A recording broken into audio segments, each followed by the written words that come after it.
Welcome back, and you've seen what our France 24 partners has to give us there.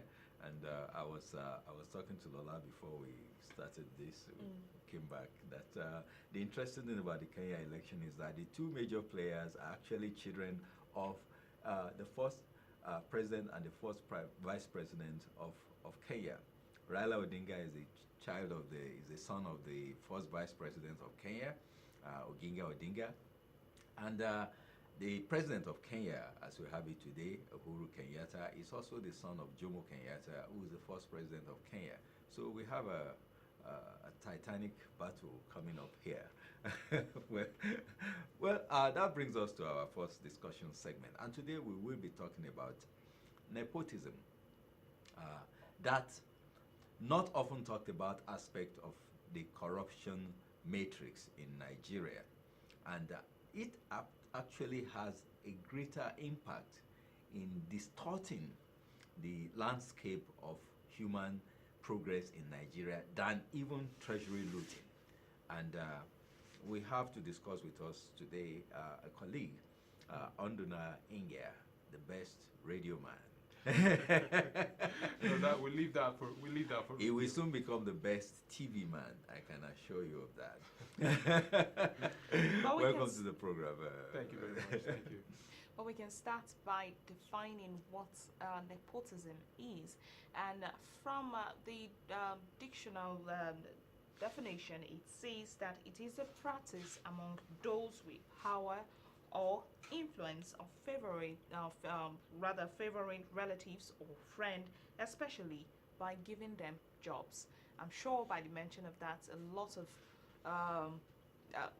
instances come to your mind. It obviously comes to everybody's mind.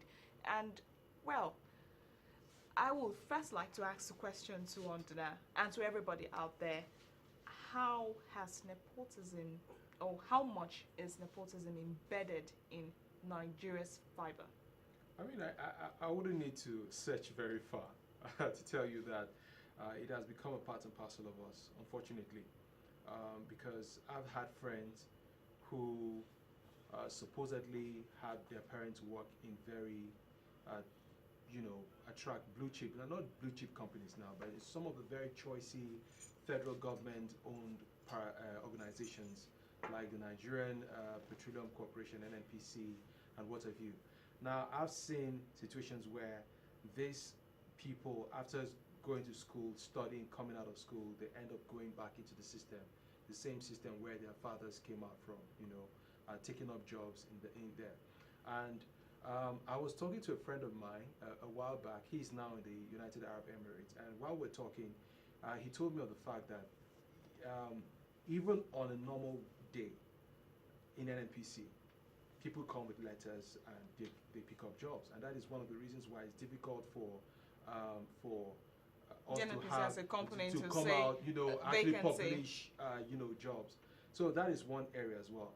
I have a close relative of mine who works with the NCC, and she actually did tell me that, look, you're in an office and then some young chap comes around with a letter or a card, most times even with a card that from so person, and you have to give that person a job, And she was so angry on one certain occasion such that she actually asked, as a lawyer, she asked this particular staff to go drop what they call it now, a memos of some sort, and this staff was completely lost. She in fact, at that moment, she lost her mind completely. Now, these are just few examples of the level of nepotism But under yeah. our holy books, Bible, Quran, Ifa, and all of that, says one fundamental tenet of life: be your brother's keeper. Okay, so what's wrong with me looking out for my brother by getting him a job? The problem here is this. The problem Looking here out is for this. only your brother. No, the problem Well, here. Charity begins at home. The problem here is this. I mean, not to make light of the situation. No, I'm not actually. We must understand because that. we take it literally. Yeah. That we need to help our family first. I understand that, but you must also look at the light in which this happens, because most times we have mediocres getting jobs, mediocres, people who probably do not in any way merit a particular position, getting into such positions to the detriment I of agree those with you on that. who have worked hard. Now, even before we came on air, Lola was just saying here a short while ago that you study very hard in school, you come up with a first, you get a first class. It's not a guarantee for you to get a job. It's not a guarantee. At the end of the day, you need to know somebody. There are institutions in Nigeria, for instance. Take, for instance, the Nigerian police.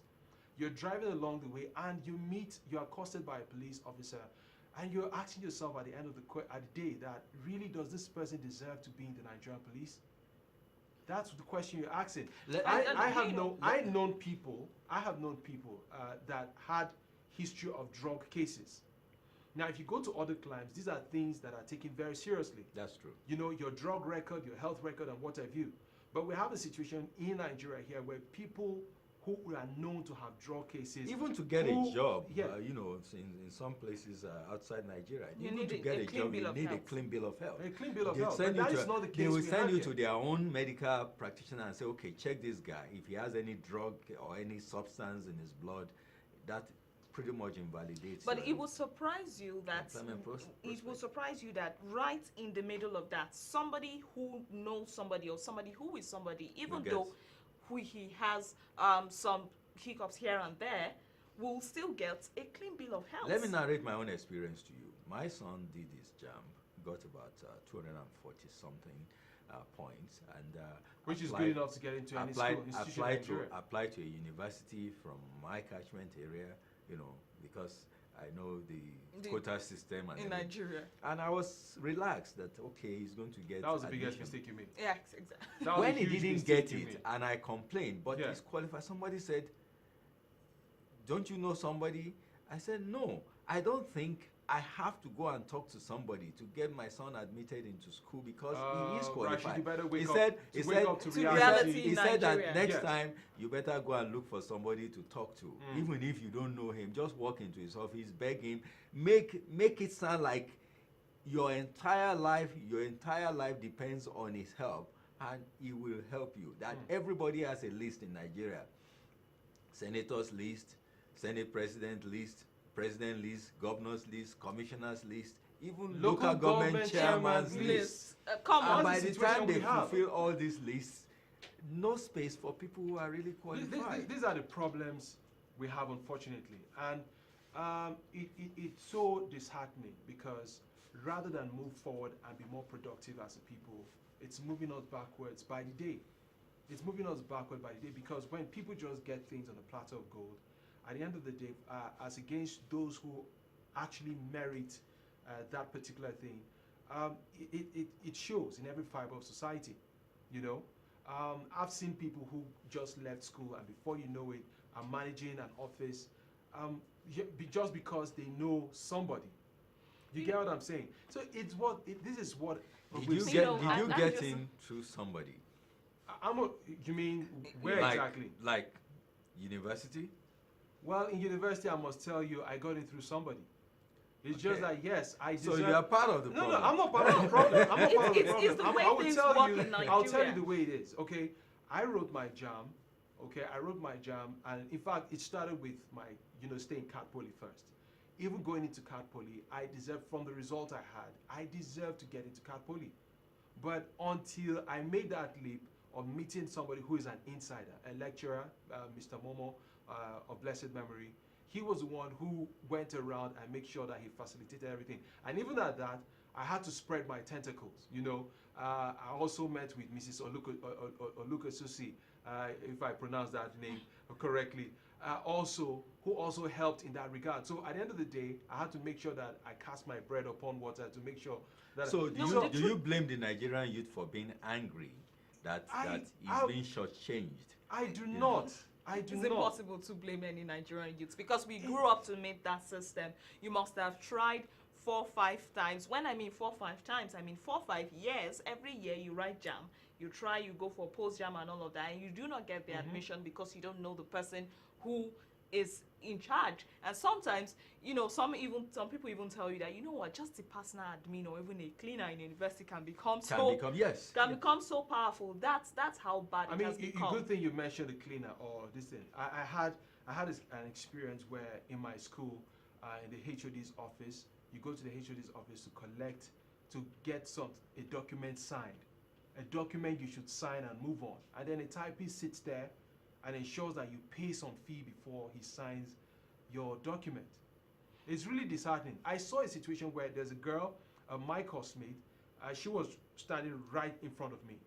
Now, she happens to be from an intertribal marriage, a product of an intertribal marriage. Her father is from my place, her mom is from Calabar and all of that. And then this typist started harassing her. Why? Because from looking at her name, he now asked questions. Where are you from? And she said her dad is this, her mom is this. Then why don't you speak the language? And he started having problems with her for no just reason, just for that. He was having problems with that let's just for that reason. Let's move away from that. Let's go to the next rung of this thing. The employment practices, not just in the civil service, but even in the private sector, we have a situation like that too, where you need to know somebody. Of course, you can't blame a CEO who spent his money for employing anybody he wants. But it still have to be based on qualification. But you know that even the law, private for sector, example, yeah? the law, for example, does not protect the prospective. Okay, let's take for example, there is no transparency in employment practices. 5 of us apply for a job. Okay, I know I'm qualified, and I happen to know somebody in that group is not qualified as much as I am. Yet, when that person gets the job, I have no recourse to anything. I cannot complain. I cannot petition that I was shortchanged. Okay?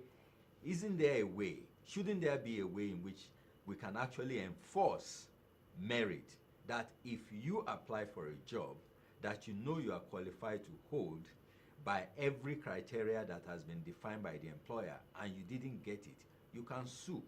To which constitution? Which no, I'm saying that. I'm looking towards. No, how do we understand. solve I the understand problem? the way we can solve this problem. Simple. One thing just comes to my mind. We need to have more industries. We need to have more private hands handling businesses in Nigeria. We need to have SMEs. These are the only way. These are some of the ways we can break out of this. Because as it is but right how now, would that solve the problem? I'm getting somewhere. Definitely. I'm getting somewhere. The problem we have now is this. We have a situation where government jobs are so juicy. Now, I saw a caption on Instagram some time back where a child is born in a private hospital. He attends private school. He goes to a private university. And then he comes back to pick up a government job. Does that make sense? That tells you exactly how attractive these government jobs are. In the sense that security. Yes, job security. Good. I was expecting you to say that. That's what everybody will say.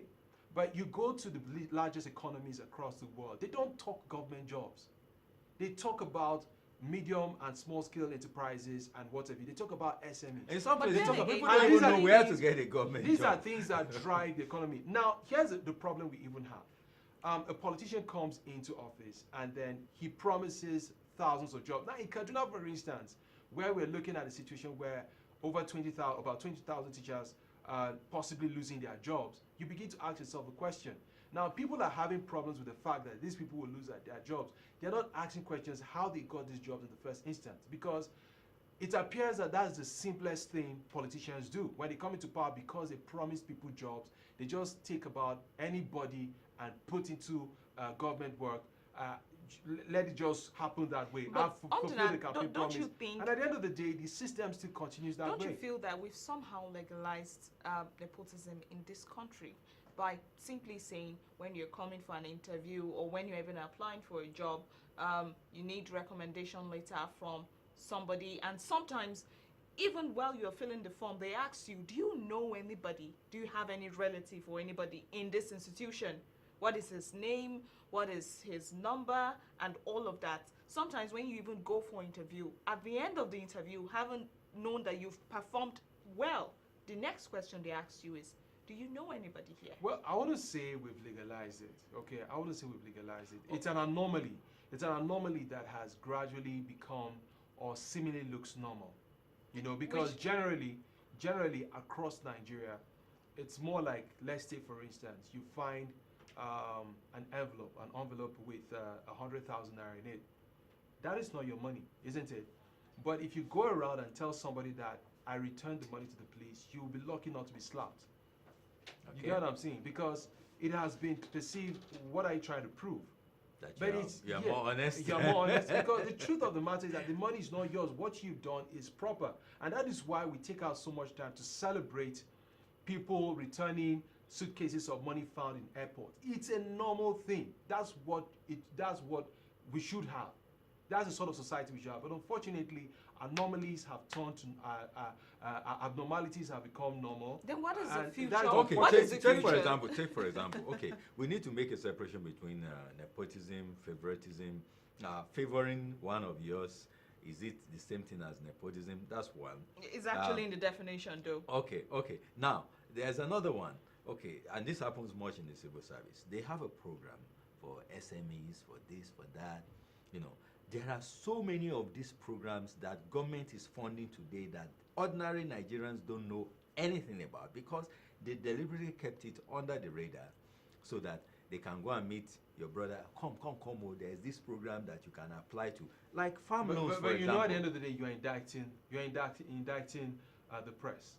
Because whose responsibility is it at the end of the day? No, it is the press's It's the press's responsibility, but responsibility to also put out information, to dig out some how of do this they get information. this information? No, how many journalists? How, will how come? many people No, knew at the that? end of the day, no, under that. yeah. But how many people knew that? For example, there was a vacancy in CBN, and people applied. Well, it will shock people you. People It will applied shock and you. got the jobs It will up shock until you. when this Now, administration came. these are questions. I understand and I know that if you go, for instance, to any broadcast station, people have beats where you cover. You, as a journalist, you should, or as a press person, you should develop contacts. There are certain information that no matter how hidden it is, it comes out, it filters out some way or the other.